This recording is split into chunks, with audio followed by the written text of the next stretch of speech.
আসসালামু আলাইকুম everyone, welcome back to my channel Mahima cooking house.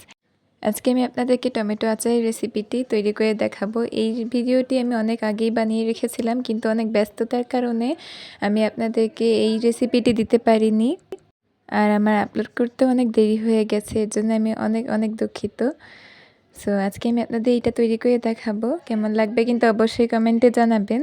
আর যারা আমার চ্যানেলে এখনও নতুন এসেছেন কিন্তু সাবস্ক্রাইব করেনি, তারা অবশ্যই চ্যানেলটি সাবস্ক্রাইব করে রাখবেন। আমি কিন্তু আপনাদের জন্য অনেক কষ্ট করে ভিডিও বানাই।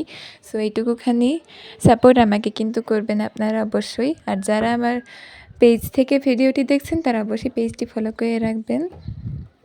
এই টমেটোর আচারের রেসিপিটি কিভাবে সংরক্ষণ করতে হয় সেইটা পুরোপুরি এই এক ভিডিওতেই কিন্তু আপনাদের বলে দিব। সো না টেনে পুরো ভিডিওটি দেখার জন্য অনুরোধ রইল।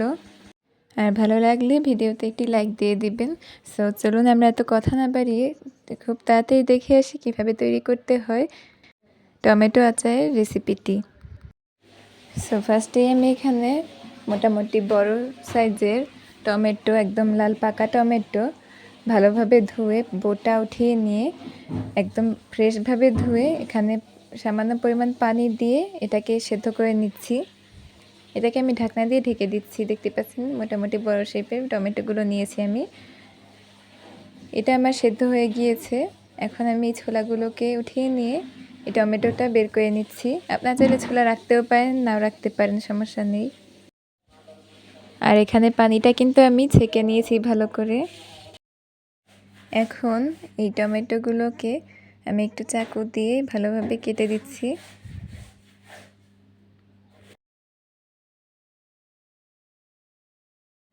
এই কেটে দেওয়ার ফলে এই আচারটা ভেতরে এত শক্ত কোনো কিছু থাকবে না, এর জন্য আমি এটা করে দিলাম। আর এখানে আমি সকল ইনগ্রিডিয়েন্টসগুলো নিয়ে নিয়েছি। এই টমেটো এটা নিয়ে নিয়েছি সেদ্ধ, তারপর এই যে গুড় অর্ধেক আর চিনি অর্ধেক নিয়ে নিয়েছি, ঘি নিয়ে নিয়েছি, আরও ইনগ্রিডিয়েন্টস আছে। সো এবার আমি কড়াইয়ে সরিষা তেল দিয়ে দিচ্ছি পরিমাণ মতো। তারপর এখানে রসুন কোয়া দিয়ে দিয়েছি প্রায় হাফ কাপের মতো।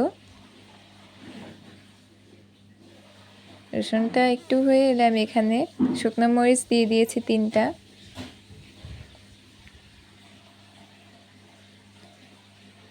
এবারে 5 ফোড়ন আর তেজপাতা নিয়ে নিয়েছি, সেটার ভেতরে দিয়ে দিলাম। এবার একটু ভালোভাবে নেড়ে নিচ্ছি। এখন যে টমেটোর পিউরিটা আমি করে রেখেছিলাম সেটা আমি পুরোটা এখানে দিয়ে দিলাম। এবারে ভালোভাবে নেড়ে দিচ্ছি এটাকে।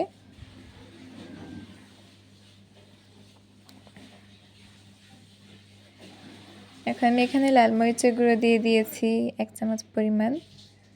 এই গুঁড়ো মশলাগুলো পুরো আপনাদের উপর ডিপেন্ড করবে আপনারা কে কতটুকু ঝাল খেতে পছন্দ করেন।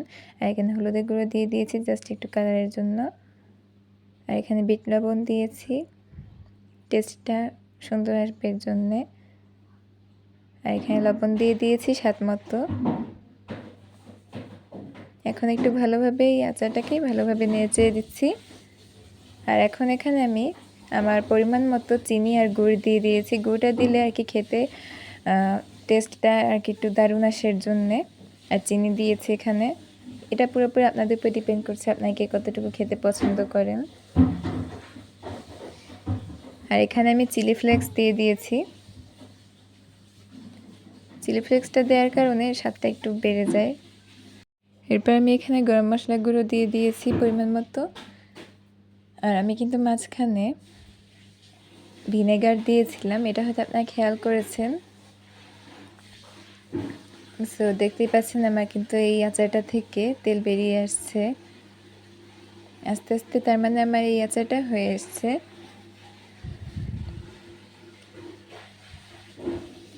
আমি এটা আরও কিছুক্ষণ নাড়াচাড়া করে চুলো থেকে নামিয়ে নিব। আর এই তো আমার আচারটা তৈরি হয়ে গিয়েছে। এখন আমি এটা আপনাদের পরিবেশন করে দেখাচ্ছি। দেখতেই পাচ্ছেন কতটা লোভনীয় লাগছে খেতে। এটা কিন্তু আপনারা যে কোনো কাচের জারে ভরে, একদম এয়ারটাইট একটা কাচের জার নেবেন, তার মধ্যে এই আচারটা পুরো ভরে 1 বছর পর্যন্ত নরমাল ফ্রিজে রেখে সংরক্ষণ করে খেতে পারবেন। আর এটা আপনারা পোলাও, সাদা ভাত যে কোনো ধরনের রেসিপির সাথে এটা দিবেন, যখন তৈরি করবেন খেতে অসম্ভব মজা লাগবে। সো কেমন লাগলো অবশ্যই কমেন্টে জানাবেন আজকে আমার এই ভিডিওটি। আশা করি অবশ্যই সবার কাছে ভালো লেগেছে। আমার ভিডিওটি আপলোড দিতে একটু দেরি হয়ে গিয়েছে, সো এর জন্য আপনাদের কাছে ক্ষমা চেয়ে নিচ্ছি। আমি এটা আপনাদের দিতে পারিনি আগে, সো এখন দিলাম। কেমন লাগলো অবশ্যই কমেন্টে জানাবেন। এটা কিন্তু খেতে অসম্ভব মজা হয়েছে, সেই ধরনের মজা হয়েছে, এটা বলে বোঝানোর মতো কিছু নেই। সো আমি যেভাবে সংরক্ষণ করব বলেছিলাম ঠিক সেভাবে আমি সংরক্ষণ করছি। কাচের জার আমি ধুয়ে শুকিয়ে নিয়েছি। এখন এর ভেতরে আমি পুরো আচারটা ভরে নিয়েছি। এখন এটাকে মুখ বন্ধ করে আমি নর্মাল ফ্রিজে প্রায় 1 বছরের মতো এটা সংরক্ষণ করব।